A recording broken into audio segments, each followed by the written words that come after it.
തമിഴ്നാട്ടിൽ വിവാഹ അഭ്യർത്ഥന നിരസിച്ചതിലെ പകയിൽ ഇരട്ട കൊലപാതകം. പെൺകുട്ടിയെയും മുത്തശ്ശിയുമാണ് യുവാവ് കുത്തിക്കൊലപ്പെടുത്തിയത്. പൊള്ളാച്ചിയിലാണ് ക്രൂര കൊലപാതകം.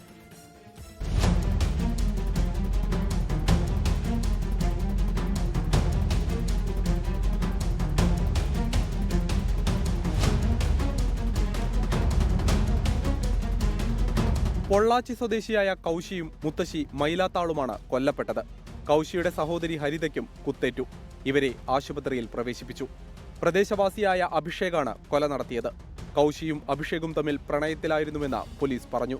കഴിഞ്ഞ ദിവസം അഭിഷേകും വീട്ടുകാരും കൗശിയുടെ വീട്ടിലെത്തി വിവാഹാലോചന നടത്തിയിരുന്നു.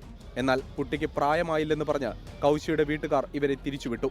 ഇന്നലെ രാത്രി വീണ്ടും കൗശിയുടെ വീട്ടിലെത്തിയ അഭിഷേക് വിവാഹം നടത്തിത്തരണമെന്നാവശ്യപ്പെട്ടു. ഇത് നിരസിച്ചതോടെയാണ് യുവാവ് എല്ലാവരെയും ആക്രമിച്ചത്.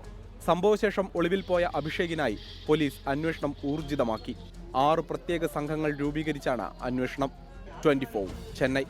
ലോകത്തെവിടെയായാലും ഏത് സമയത്തും 24 വാർത്തകളും ഓഗ്മെന്റഡ് റിയാലിറ്റി പാക്കേജുകളും എക്സ്പ്ലെയിനറുകളും വിശദമായി കാണാൻ ഞങ്ങളുടെ യൂട്യൂബ് ചാനൽ നിങ്ങൾക്ക് സബ്സ്ക്രൈബ് ചെയ്യാം.